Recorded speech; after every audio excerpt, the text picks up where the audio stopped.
घराचं काम करायचं होतं, काही वर्ष डोक्यात होतं, पण तशी काही वेळ येत नव्हती आणि ती वेळ आली. माहित नाही कसं होणार होतं, माहित नव्हतं, करायचं एवढंच डोक्यात होतं. माझ्या पप्पांनी हे जे घर घेतलं नाही ते काही हजारात घेतलं होतं, 1989-90 त्या सालामध्ये.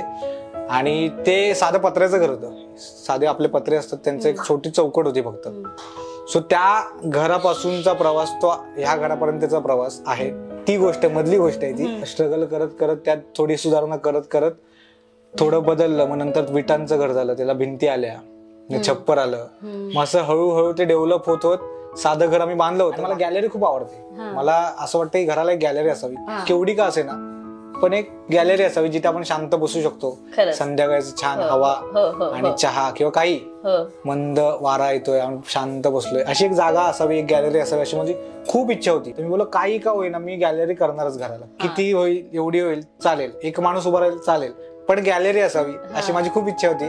आणि मी ती इच्छा आता ह्या घराच्या कामात पूर्ण केली. सो ती आता माझी जागा झालेली आहे आता, जिथे मी कधी जाऊन बसतो, मला काही सुचलं नाही किंवा मला छान काही कुठले इमोशन्स आले की तिथे जाऊन मी ते व्यक्त करतो किंवा शांतपणे असतो त्या जागेत. चहा नाही, प्युअर गोष्ट आहे. मला असं खूप वाटतं आतून की जिथे खूप खरं असतं सगळं. इथे तुला कधीच खोटेपणा नाही दिसणार, तुला कधीच इथे कोण फसवणार नाही, तुझी फसवणूक नाही होणार ह्या जागेवर, अशी जागा आहे. त्यामुळे मला त्याबद्दल ती अटॅचमेंट आहे.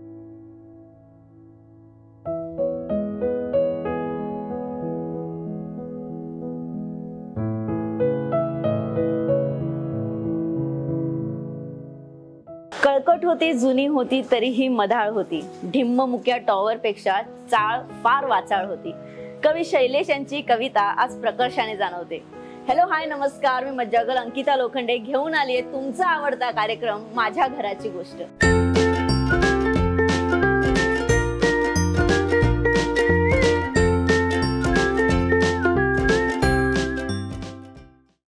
प्रत्येक चाळीची एक गोष्ट असते. जसं आपण म्हणतोय की प्रत्येक घराची एक गोष्ट असते. प्रत्येक घर आपल्याला काहीतरी सांगतं आणि प्रत्येक चाळीत असा एक अतरंगी नमुना असतोच. असाच एक अतरंगी कलाकार आहे आजचा आपला कलाकार. तो कोण आहे, चला बघूयात. हॅलो, नमस्कार. ये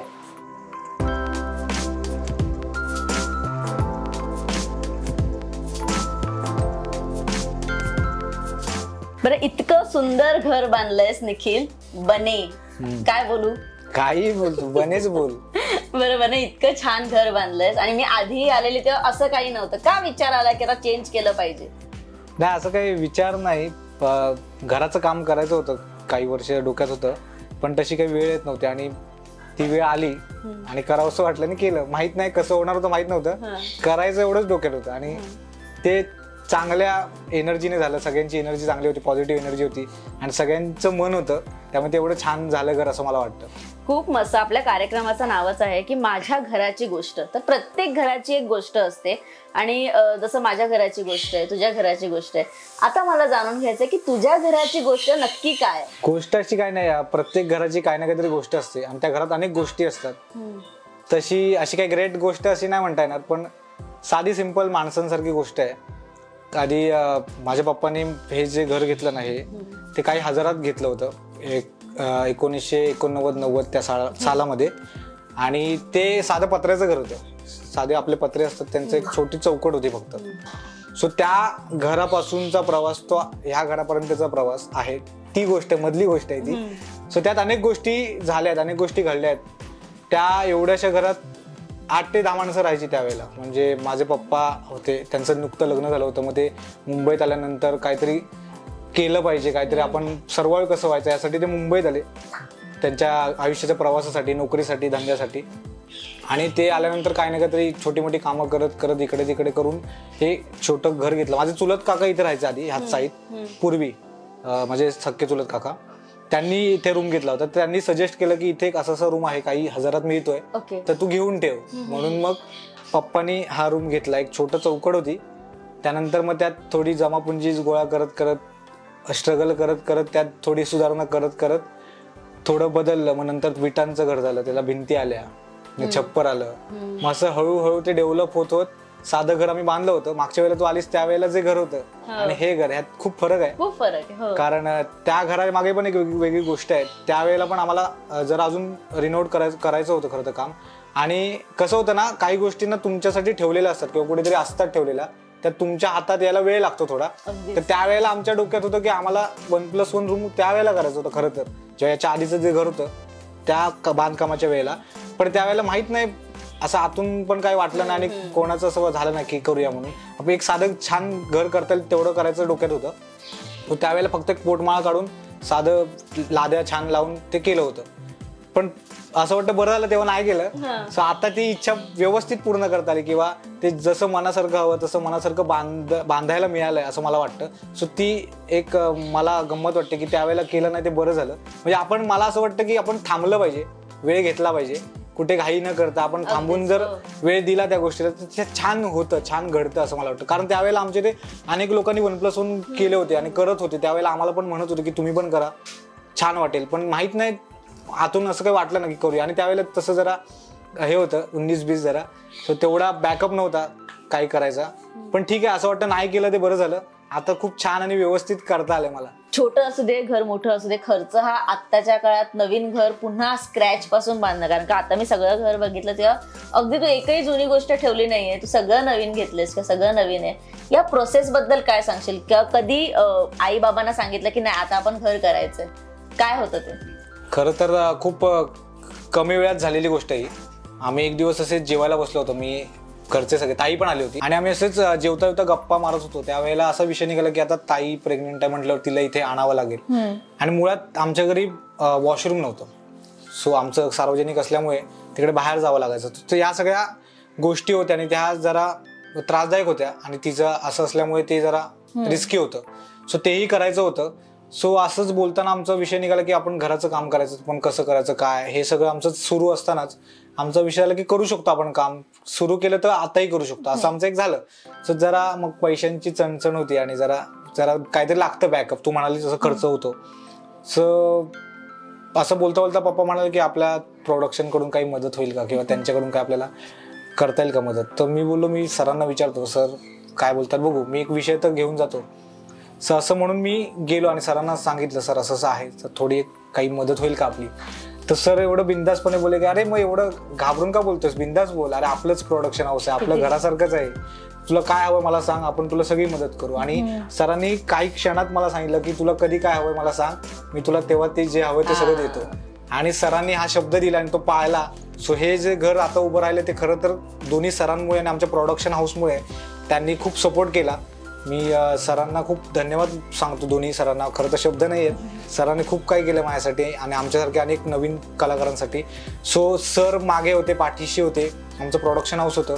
सो त्यांनी एक छोटी मला मदत केली आणि त्याचा सपोर्ट घेऊन मी काहीतरी करायचा प्रयत्न केला आणि आता हे असं छान घर उभं राहिलंय. आणि सर जसे आहेत त्याच्याबरोबरच आमचे जे कॉन्ट्रॅक्टर होते ज्यांनी आमचं हे काम घेतलं ते आमच्या नात्यातलेच होते. सो त्यांनी मला एवढे बिंदासपणे ते म्हणाले की आमच्या इथले आहेत सुरेश भाऊ आमरे म्हणून, ते कॉन्ट्रॅक्ट्स वगैरे घेतात. सो ते आपल्या नात्यातले ओळखीतले होते. सो त्यांनी मला सांगितलं की तुला हवं तसं घर बनव, तू मला सांग काय हवंय, कसं हवंय तसं करू, काही मनात ठेवू नको, बिंदास बोल आणि पैशांची काही काळजी करू नको, तुला जसं जमेल तसे पैसे दे, आरामात दे. कसे त्यांनी कधीच माझ्याकडे पैसे मागितले नाहीत, कधीच नाही मागितले की मला बाबा एवढे पैसे दे.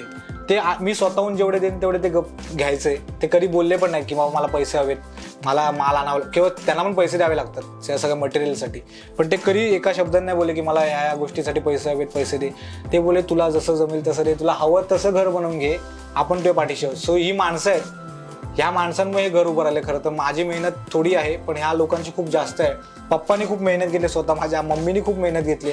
पाणी मारणं असेल, बारीक बारीक गोष्टी असतात ना त्या खूप महत्वाच्या असतात. सो त्यांचे पण खूप हात लागलेत आणि असे नकळत खूप लोकांचे हात लागलेले आहेत. सो त्या सगळ्यांना खूप खूप थँक्यू म्हणेन मी या माध्यमातून.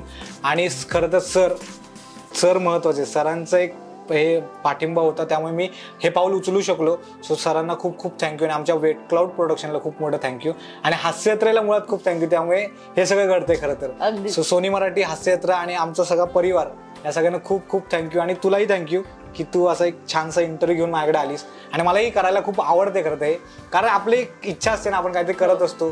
सो त्याचं काहीतरी एक दखल तू घेतेस नेहमी. सो त्यासाठी तुझे पण खूप खूप थँक्यू. पण बने तू आता जसं बोललास ना की याचे हात लागले म्हणून हे घर झालं किंवा यांनी मदत केली, सगळं मान्य आहे, पण का मदत केली? कारण का तुम्ही छान आहात, तुम्ही इतके छान आहात म्हणून लोकांना काय वाटत नाही, एवढा विश्वास तुम्ही त्यांच्यावर टाकलाय किंवा इतके तुम्ही विश्वासू आहात म्हणून चल बनेला मदत करूया असं होतं ते.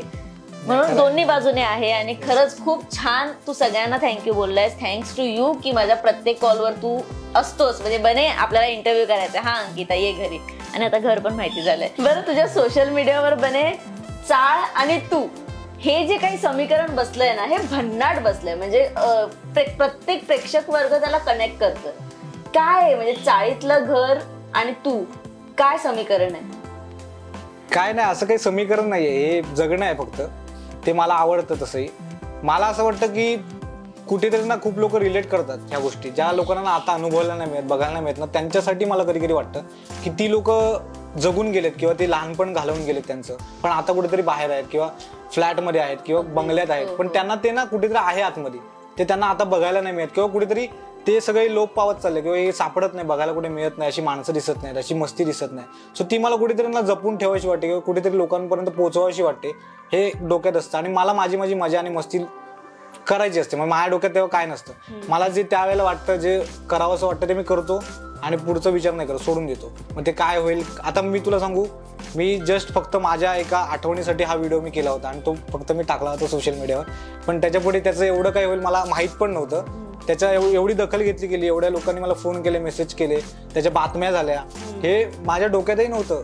मी फक्त मला एक तर तो ट्रेंड करायचा होता. खरं तर पहिली गोष्ट, मला ते ट्रेंड करायची खूप सवय असते, तर त्याचं काय करता येईल का हे डोक्यात नेहमी असायचं, पण त्याचं काय औचित्य सापडत नव्हतं. आणि नेमकं त्यावेळेला घराचं काम सुरू झालं, तर मला असं वाटलं की त्या ट्रेंडचा आपण उपयोग इथे करू शकतो का घराच्या त्या बदलामध्ये. सो ते एक पहिलं डोक्यात होतं, त्या पुढचा विचार नव्हता काहीच. सो ते करून मी एक आपलं काहीतरी केल्याचं एक आपलं असतं ना, आपलं समाधान, ते मी केलं होतं, पण त्याचं एवढं काही होईल डोक्यातच नव्हतं माझ्या. किती छान. बरं, तू आणि म्हणजे तू घराच्या किती जवळ आहेस हे आम्हाला माहिती. गेल्या वेळेस पण जेव्हा तुझ्या बहिणीसोबतचा इंटरव्ह्यू झाला तर तू घरच्यांबद्दल सांगताना बराच इमोशनल झालास, पण याच घरापासून तुला हास्य जत्रेच्या शूटसाठी एवढा दिवस लांब राहावं लागतं, तुला फक्त एकच दिवस मिळतो इथे यायचा, तर तेव्हा तू कसं मॅनेज करतोस? काय नाही, मी आधीच सुट्टी बघून ठेवतो, गॅप बघून ठेवतो आणि त्यावेळेला काही प्लॅन डिझाईन करतो किंवा काहीतरी डोक्यात असतं आणि मग त्यानुसार मी घरी येतो आणि मग छान मस्त एन्जॉय करतो आणि परत शूटिंगसाठी निघून जातो आणि एक छान एनर्जी घेऊन जातो. सो मला आता असं वाटतं आपण खूप गप्पा मारतोय का, जरा तू आलेस तर काहीतरी आदरातिथ्य केलं पाहिजे तुझं. बरं, तुला काय बनवता येतं? मला खूप काही बनवता येतं. नाही, पदार्थांमध्ये? अच्छा, मी चहा छान बनवतो असं मला वाटतं. ओके. पण मी एक्सपेरिमेंट नाही करणार, कारण घरचे पण म्हणतात की चांगला चहा बनवतोस, त्यामुळे तू माझ्या हातचा चहा पिऊ शकतोस. म्हणजे बाहेरची मी पहिली व्यक्ती आहे का ज्याला मी चहा, ज्याला तू चहा? हा, हो. घरचे प्यायलेत, बाहेरचं असं कोणी नाही. डिस्क्लेमर देऊ का की यानंतर मला काही झालं तर? असं चालेल, कसंही तुझ्यावर आहे. बरं, जाऊया. येस, चल. बरं, सुरुवात करतोय चहाला. बघूया बनेच्या हातचा चहा कसा आहे. बरे, पहिला चहा कधी बनवलास? मी पहिला चहा आई गावी गेली होती आणि कोण नव्हतं घरी आणि मला सक्सेसफुल नाही, माझ्यासाठी सक्सेस, मी एकटाच होतो घरी, त्यामुळे मला छानच वाटणार माझा चहा. आमचे छोटे मोठे डबे आहेत, त्यात चहा पावडर, त्यात साखर. तुला कमी गोड लागतो की गोड लागतो? मला कसं आहे, तू बनव तुला जसा योग्य वाटतं. आमची ना एक छोटीशी वाटी आहे मापाची, शोधलेली आहे, त्या मापाचं मस्त गणित आहे, त्यामुळे ती टाकली ना की. पण असं आपल्या आई ज्या प्रत्येकांच्या असं त्यांचं असतं की प्रत्येक मापाचं असतं, तर त्यांनी साखरेचं पण माप त्यांनी थोडं मोठं ठेवलंय. सो आपल्याला माहिती की किती काय केलं पाहिजे, प्रमाण महत्वाचं. एक्झॅक्टली. बघू आता कसा होतोय. तू खरं तर ना, जाऊ दे आता मी काय बोलू. ठीक आहे, मी जरासं गोड बनवतो चहा. म्हणजे कसं घरी जाताना तोंड गोड करून कसं, दुसरं असं काय आणलं नाही तुझ्यासाठी गोड. बरं, किचन मध्ये आपण आहोत, काय असं डिझास्टर झालंय का कधी जेवण बनवताना की चुकलाच आहे किंवा काही? चुकलोय, तुम्हाला आता आला ठेचाची गोष्ट सांगतो, थांबा जरा क्लोज घ्या. आम्ही ना आलं ह्या पेपर वेटनी ठेचतो, म्हणजे आमच्याकडे असं काही होतं ते, पण ते कुठे गेलं माहित नाही. पण ह्याचा काय उपयोग, घरात पेपर कुठे ठेवणार आपण, तर ह्याचा उपयोग वजन आहे, तर ह्याच्यासाठी आपण असं आमची आई उपयोग करते. तर त्याचा आपण वापर करायचा. जुगाड मस्त. एवढं बस झालं आपल्याला. तर हा ते काय झालेलं एकदा मला ना खूप इच्छा होती काहीतरी करायची घरात आणि मी बोललो आईला की मी ऑमलेट बनवतो, मला बनवायचं. ते बोलली नको तू काहीतरी वाट लावशील तू नको करूस. तो बोलला नाही मी करेन, मला कॉन्फिडन्स आहे मी करेन. ती बोलली ठीक आहे. तिने सगळं साहित्य दिलं. मी असं फोडलं अंड वगैरे आणि ते फेटताना ना मी सगळं उडवलं. तिथून मला आईने सांगितलं याच्या पुढे परत आतमध्ये यायचं ना. मी सगळं घरभर अंड अंड अंड फेटताना असं स्टाईल मारायला गेलो, सगळं उडवून टाकलं. बरं असा एक पदार्थ की तो बनायची ती सिग्नेचर डिश आहे की तो मी छान बनवू शकतो असं काही आहे? असं काय ना मी डाळ भात बनवतो, फोडणी वगैरे देता येते. मी लेमन टी छान बनवतो असं माझे मित्र म्हणतात. हा पदार्थ नाहीये. हा नाही मी सांगते तेच पदार्थ नाहीये पण ते जमतं मला. आणि नॉर्मली डाळ भात खिचडी भात म्हणजे स्वतःचा उदरनिर्वाह करू शकतो एवढं आहे. कारण का तो तिथे दुसरीकडे राहतो जे तुम्ही स्वतःच बनवताय. हो त्यामुळे ते करावं लागतं परिस्थितीने. होतोय चहा. फास्ट फॉरवर्ड मध्ये टाकूया आपण. आता थोडी उकळी येऊ दे छान अशी. आमचं ना घरात जरा काम चालू आहे त्यामुळे भांडी जागेवर नाही तर तुम्हाला पेल्यातून चहा देतो मी आज. पण पेल्यातला चहा पिण्याची मजा वेगळी आहे. मला पर्सनली पेल्यातून चहा प्यायला खूप आवडतो. काचेच्या कपात मजा नाही, पेल्यात फील आहे, कोकणी असल्याचा फील. ती जी आता रील आम्ही पाहिली की बटर काय प्रतिष्ठा काय परंपरा प्रतिष्ठा अनुशासन. परंपरा प्रतिष्ठा अनुशासन जी फोडलंय तो बटर काय म्हणजे काय आठवण आहे बटर चहा बटरची शाळेतून आल्यानंतर? आमच्या चाळीत ना खारीवाले यायचे ते आता ते प्रत्येक चाळीत असतं की ना माहित नाही पण आमच्या तिथे खारीवाले आले ना की सगळी पोरं त्यांच्या मागे असतात. सगळी खेळत असतील घरी असतील अभ्यास करत असतील पळून पहिले बाहेर यायचे आणि त्यांच्या भोवती ते त्यांची पेटी ओपन करायचे. खारी बटर टोस्ट नानकेट सगळं असायचं. ती समोसा खारी असायची त्यावर वरती साखर असायची.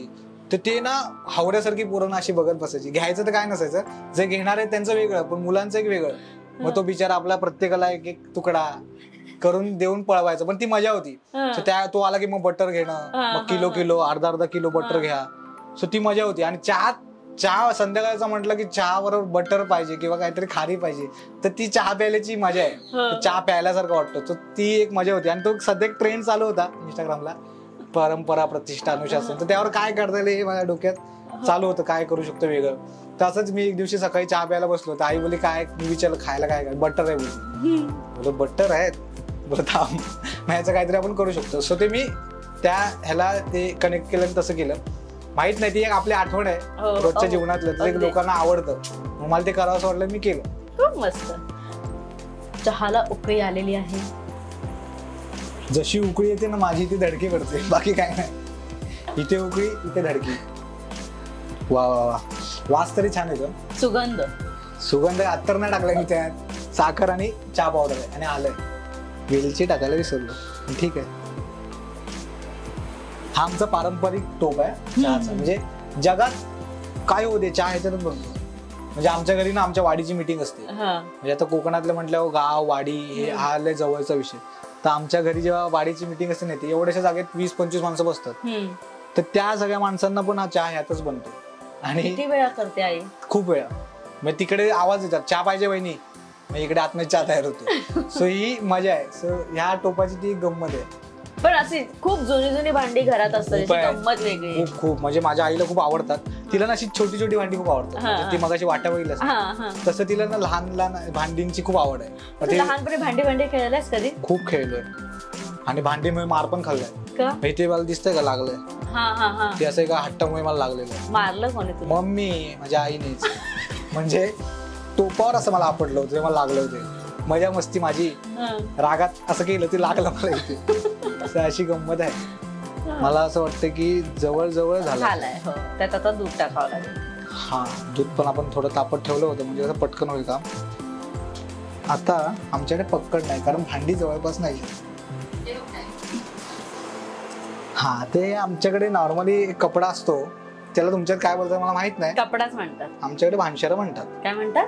भानशेरा असं आमच्या गावी म्हणतात. कोकणात म्हणतात. भानशेरा म्हणजे एक कपडा भांडी उचलायचा. भानशेर.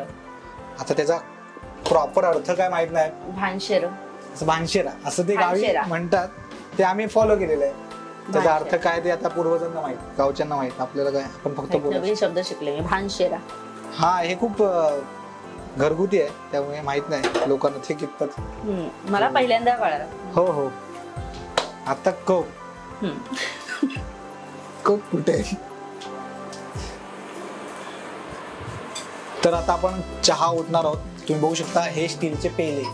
खूप छान. चहा प्यायला खूप मजा येते. हो. ठेव. आता मी एक्सपेरिमेंट केलेला आहे, ते बघूया.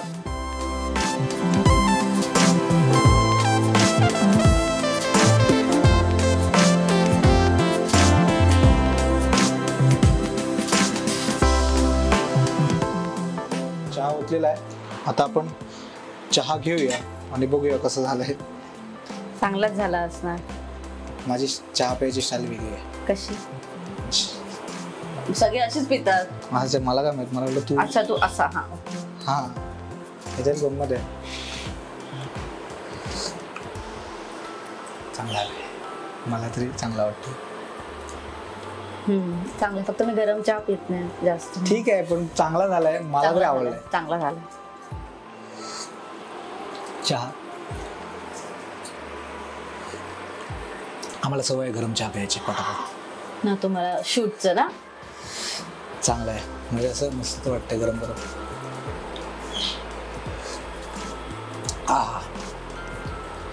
वा, चांगला झाला. म्हणजे असं बोलण्यासाठी नाही, पण चांगला झाला. नाही, खरंच चांगला आलाय, मी खोटं बोलतच नाही. बरं, चहा पिऊन झालाय आणि उत्तम चहा झालेला. मी अजून जिवंत आहे, सो चहा चांगलाच झालेला. जग सपाट. पण आता घरात आलोय, एक असतो नाही, एक आपला कोपरा असतो घरात, की तिथेच मला बरं वाटतं. म्हणजे आईने मारल्यावर, बाबांनी मारल्यावर, किंवा कोणाचा खूप राग आलाय आणि बने तिथे जाऊन बसलाय, किंवा खूप विचार करायचा आहे, काहीतरी क्रिएटिव्ह रील करायचंय आणि बने तिकडे आहे. तर ती अशी कोणती जागा आहे? आधीच्या घरात अशी जागा नव्हती. त्यावेळेला आईने मारलं किंवा कोणी ओरडलं की मी मंदिरात जाऊन लपायचो, कारण घरात तशी जागा नव्हती. पण ती अशी काहीतरी जागा असावी असं माझं नेहमी होतं, किंवा माझी इच्छा होती. आणि मला गॅलरी खूप आवडते. मला असं वाटतं की घराला एक गॅलरी असावी, केवढी का असे ना, पण एक गॅलरी असावी जिथे आपण शांत बसू शकतो. संध्याकाळचं छान हवा आणि चहा किंवा काही मंद वारा येतोय आणि शांत बसलोय, अशी एक जागा असावी, एक गॅलरी असावी, अशी माझी खूप इच्छा होती. मी आता जेवढं आमच्या इथे एरियात फिरतो ना, तिथे कुठे बघायलाच नाही मिळत असं की कोणातरी घराला एक गॅलरी आहे छान, किंवा त्यांनी सजवले छान. ते एक मजा असते, ती फिलिंग असते वेगळी. सो ती मला हवी होती आणि माझी इच्छाच होती. तर मी बोललो काही का होईना, मी गॅलरी करणारच घराला. किती होईल, एवढी होईल चालेल, एक माणूस उभा राहील चालेल, पण गॅलरी असावी अशी माझी खूप इच्छा होती. आणि मी ती इच्छा आता ह्या घराच्या कामात पूर्ण केली. सो ती आता माझी जागा झालेली आहे आता, जिथे मी कधी जाऊन बसतो, मला काही सुचलं नाही किंवा मला छान आवड, काही कुठले इमोशन्स आले की तिथे जाऊन मी ते व्यक्त करतो किंवा शांतपणे असतो त्या जागेत. हे एक त्याने सांगितलं नाही, त्याच्या बाबांनी सांगितलं की पबजी खेळायला हे सगळे मित्र गॅलरीत बसतात. हे तू सांगायचं विसरलायस, तर ते आपण अंडरलाईन करूया. हा, तर इथे कुठे कुठे बसत असतात ते. तर बोला आता आपलं एवढं घर झालं तर कशाला बाहेर इथे ह्याच्या त्याच्या दारात, आपलं घर आहे, चला वरती. मग आम्ही सगळे एकत्र मिळून तिथे गेम खेळत पण असतो. सो अशी त्या जागेचा वापर आहे. खूप मस्त. चला आता आम्हाला दाखवाल ती जागा. चल चल. हा जो ही जे कपाट ते हा, ते इथून चढ का, ते आधी हे नव्हतं, सामान चढवायचं होतं म्हणून काही काम केलं नव्हतं, ते ओपन होतं, त्यामुळे ते आणताना बरं पडलं. पण ते घ्यायला 8 ते 10-15 माणसं होती. आम्ही पाहिलं. ये वरती. सो फक्त गॅलरी असावी म्हणून तू हा रूम आत घेतला. आणि काय म्हणजे अजून काय सजवायचंय तुला? छान आहे रे. काय नाही, सध्या तरी अजून जरा जमवाजमव चालू आहे. मला करायचं खूप गोष्टी या जागेत, पण थोडा वेळ लागेल. त्यानंतर आपण एक छान परत एक व्हिडिओ करू शकतो. पण ह्या जागेची तीच गंमत आहे, मला एक छान जागा हवी होती, ती ही जागा.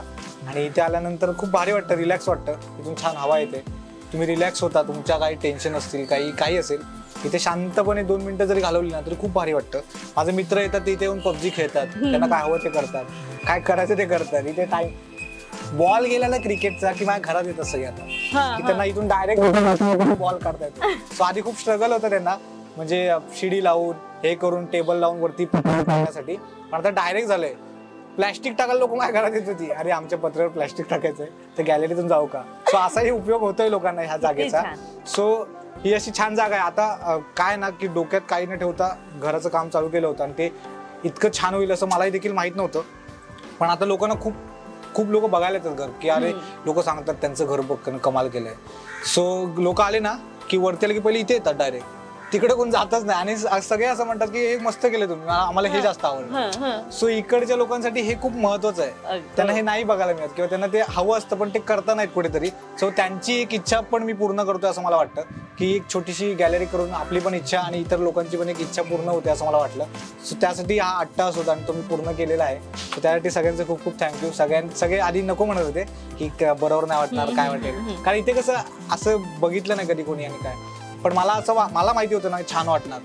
सो मी त्या मागे लागलो होतो की करूया आपण, जेवढी काही होईल पण ती चांगली होईल, करू आपण, असं माझा हट्ट होता आणि तुम्ही पूर्ण केलाय. सो त्यासाठी खूप खूप थँक्यू सगळ्यांनी सपोर्ट केला त्याला. अगदीच. पण बने कसं आहे की आत्ता मुंबईत घर घेणं हे फार डिफिकल्ट आहे. म्हणजे 10 वेळा विचार करावा लागतो जेव्हा आपल्याला मुंबईत घर घ्यायचंय. आपलं नशीब खूप छान आहे की आपल्या बाबांनी मुंबईत घर घेऊन ठेवलंय. आपल्या डोक्यावर ते इतकं नाहीये. पण मी बनेला समजा विचारलं की बने तुला एखादं घर घ्यायचंय तर काय अशी व्याख्या आहे घराची की अंकिता मला असं घर हवंय? मला असं वाटतं की घर ना खूप लहान असावं, खूप मोठं नसावं, छोटंच असावं पण सुंदर असावं. काय होतं ना, जेवढं मोठं घर ना तेवढे माणसं तुमच्यापासून लांब जातात असं मला खूप वाटतं. म्हणजे 2 BHK असेल, 3 BHK असेल, प्रत्येक जण आपापल्या खोलीत असतो, प्रत्येकाच्या घरी वेगळा टीव्ही असतो. सो त्याने काय होतं ना, माणसं तुमच्यापासून लांब जातात. आपण म्हणतो टेक्नॉलॉजीमुळे आपण जवळ आलोय, पण ह्या सगळ्या गोष्टींमुळे ना आपण अजून लांब जातो की काय असं मला वाटतं. पण जेवढी जागा कमी तेवढी माणसं जवळ येतात. सो आता एक टीव्ही असेल तर एकत्र बघायला येतात टीव्ही, जे काय असेल. सो मला असं वाटतं मी जर घर घेतलं तरी मी फार फार तर 1 BHKच घेईन, जास्त मोठं नाही. आणि जेवढं छोटं ना त्यात सजवायला मजा येते, पसारा नाही होत. छोट्या छोट्या जागांमध्ये छान छान गोष्टी रस्ता येतात, ते छान दिसतात. सो मला असं वाटतं मी जर केलं, किंवा मला तर इथेच राहायचं खरं तर, पण एक आपली इच्छा असते म्हणून घेतलं तर एक 1 BHK घेईन, पण मोठं फार नाही घेणार. मला पण ते खूप असं, आणि आईला पण त्रास होईल, म्हणजे माझ्या बायकोला पण त्रास होईल, सगळ्यांना त्रास होईल, ते साफसफाई करावं असं पण आहे. पण जेवढं लहान तेवढं छान असं मला वाटतं. खूप छान, खूप छान. सगळी जागा बनेचीच आहे. आणि तो जसं मगाशी मला ऑफ कॅमेरा बोलला की अरे आपलंच घर आहे, कोणता कोपरा काय आवडतं, सगळंच घर त्याचं आवडतंय. पण अशी एक जागा आहे जिथे बने हा हमखास असतो. आणि म्हणजे त्याच्या बाबांनी सांगितले की तू तिथेच राहा, तिथेच बसून कर इंटरव्ह्यू. सो तिथे आपण जाणार आहोत. चला पायऱ्या.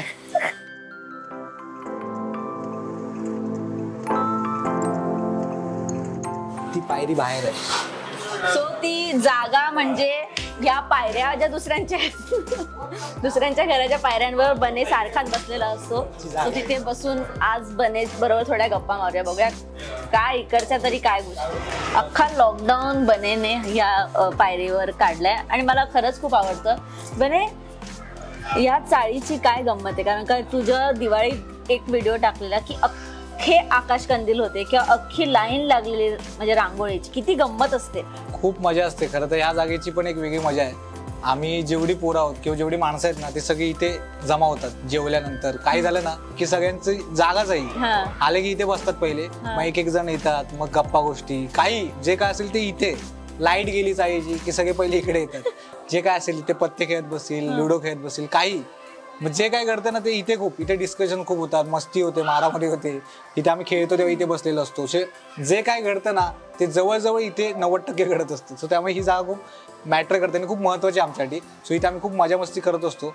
आणि ही जसं म्हणाले की दिवाळीत मी जो व्हिडिओ केला होता आणि त्या सगळ्या गोष्टी आहेत ना, सो त्यात खूप वेगळी मजा आहे. आधी सुरुवातीला आम्ही ना सगळ्यांसाठी ना कंदील बनवायचो आम्ही एकत्र, एकच कंदील सगळ्यांसाठी आम्ही स्वतः बनवायचो एकत्र येऊन. सो ते जरा नंतर कमी झालं, जरा सगळी माणसं बिझी झाली आणि त्यामुळे जरा ते कमी झालं. पण अजून पण त्या गोष्टी आहेत, ती मजा आहे. आम्ही एकत्र येऊन फराळ करतो, अजून पण बनवणं, एकमेकांच्या घरी जाणं. सो ती एक वेगळी मजा आहे. आणि इथली माणसं खूप भारी आहेत, एकमेकांना जीव देणारी आहेत आणि एकमेकांच्या सुखादुखात येणारी आहेत. त्यामुळे मजा येते, छान वाटतं, सपोर्ट करणारे आहेत. त्यामुळे एक भारी फिलिंग येतं इथे आल्यावर. सो ती गंमत आहे ह्या जागेची आणि चाळीची. खूप मस्त. बने एक गोष्ट घरातली कुठेही जाऊ नये, ही व्यक्ती म्हणजे व्यक्ती नाही पण ही आठवण, ही भिंत किंवा ही एखादी गोष्ट ही घरात असलीच पाहिजे. ही मी कधीच नाही करणार, भले मी अजून मोठं घर बांधेन पण ही गोष्ट मी घरात ठेवेनच. अशी एक गोष्ट किंवा अशी एक वस्तू कोणती आहे? कठीण आहे सांगणं, खूप गोष्टी आहेत किंवा अशा अनेक काय म्हणतात आठवणी आहेत. आठवणी म्हणेन मी, गोष्टी म्हणण्यापेक्षा. अशी काही पर्टिक्युलर एक गोष्ट ना की ती मला कुठेही घेऊन जाता येईल. पण ती आठवण, ती माणसं, ती कायम मी सतत मिस करेन. सो ती एक गोष्ट आहे, त्याला मी गोष्ट म्हणेन. अशी काही वस्तू नाहीये की तिला मी मिस करेन, असं आहे. खूप मस्त. आणि ही होती बनेच्या घराची गोष्ट, जी मला फार आवडली, कारण का मोजकीच गोष्ट आहे पण बने खूप कनेक्ट करते प्रत्येकालाच. म्हणून प्रत्येक जण तुझ्याशी इतक्या आपुलकीने बोलतो. आणि जसं सगळेच म्हणतात की चाळीत सगळेच राहतात. चाळीत काय म्हणतात की प्रत्येकाचं घर कधी ना कधी कोणी ना कोणी हे चाळीतून गेलेलं असतं. म्हणून ही चाळ कधीच कोणीच विसरत नाही. म्हणजे आपण किती मोठे मोठे सेलिब्रिटी बघतो जे त्याला मी म्हणेन चाळ जी म्हणतेस ना, चाळ नाही प्युअर गोष्ट आहे. मला असं खूप वाटतं आतून की तिथे खूप खरं असतं सगळं. इथे तुला कधीच खोटेपणा नाही दिसणार, तुला कधीच इथे कोण फसवणार नाही, तुझी फसवणूक नाही होणार ह्या जागेवर, अशी जागा आहे. त्यामुळे मला त्याबद्दल ती अटॅचमेंट आहे. सो एवढंच सांगेन, चाळ प्युअर गोष्ट आहे बस. अगदीच. आणि आता मी मध्यंतरी असं बरंच ऐकलेलं किंवा वाचलेलं की अजूनही हा अभिनेता चाळीत राहतो, अजूनही हे. तर त्याबद्दल तुला काय सांगायचंय? कारण का घर छोटं असू दे मोठं असू दे, ते माणसाचं असतं आणि तिथे माणसं राहतात. सो त्याबद्दल नाही, बरं आलं तू बोलीस. मला यावर बोलायचं होतं आणि संधी मिळाली तर मी बोलेनच. मी तो व्हिडिओ टाकला आणि जो व्हायरल झाला आणि त्यानंतर अनेक बातम्या झाल्या आणि त्यात जे कॅप्शन होतं ना, ते मला जरा कुठेतरी खटकलं. कारण तिथे असं लिहिलं होतं की असा अभिनेता राहतो अजूनही चाळीत. अजूनही म्हणजे मला ते कमीपणाचं नाही वाटत आहे. हे तुम्ही कमीपणाचं वाटण्यासारखं लिहिलंय, खरं तर तसं नाही आहे. खूप अभिमानाची गोष्ट आहे. मला उलट आवडतंच. मी कायम इथेच राहणार आहे, अजूनही नाही, मी इथेच राहणार असं पाहिजे खरं तर. पण ते खूप लोकांना खटकलं आणि त्यावर खूप जणांनी कमेंट केलेल्या आहेत आणि खूप जणांनी चांगल्या कमेंट केल्या आहेत. सो ते कुठेतरी मला थोडं खटकलं. अजूनही राहतो म्हणण्यापेक्षा हा राहतो, हा अभिमानाने सांगण्याची गोष्ट आहे. सो मला असं वाटतं की ते जरा कुठेतरी इथे जरा लागलं. पण ठीक आहे, छान आहे, कौतुक करतात लोक, ॲप्रिशिएट करतात, चांगल्या कमेंट येतात. फक्त ते जरा अजूनही राहतच आहेत हे मलाही नाही थोडं आवडलं आणि इतर खूप लोकांना नाही आवडलं, जे खरंच चाळीत राहतात आणि चाळीतनं मोठे झालेत त्यांना ते नाही आवडलं मुळात. सो त्यांच्यासाठी पण मी त्यांच्याकडूनही बोलतो. सो तेवढं जरा अगदी. पण चाळीत राहण्याची गंमतच वेगळी, कारण का मी इथे दुसऱ्यांदा आली आहे. ऑब्व्हियसली मी रस्ता विसरले, पण मी इथे दुसऱ्यांदा आलेली. मला इतकं छान वाटतं, कारण का कुठेही बसा, कोणी काही म्हणत नाही. आम्ही इथे बसलो त्या काकी काहीच नाही, त्यांनी उघडला आणि आम्हाला पडदा दिला डेकोरेशन वाटायला. सो इतकं छान आहे. आणि ही होती बनेच्या चाळीची आणि घराची गोष्ट. तुम्हाला आवडली असेल तर आम्हाला नक्की कळवा. आणि तुम्हाला हा व्हिडिओ कसा वाटलाय आम्हाला कॉमेंट सेक्शन मधून सांगा. लाईक करा, शेअर करा, कमेंट करा आणि सबस्क्राईब करायला विसरू नका. तोपर्यंत मी मज्जागल अंकिता बने सोबत घेते तुमचा निरोप. Bye bye. बाय.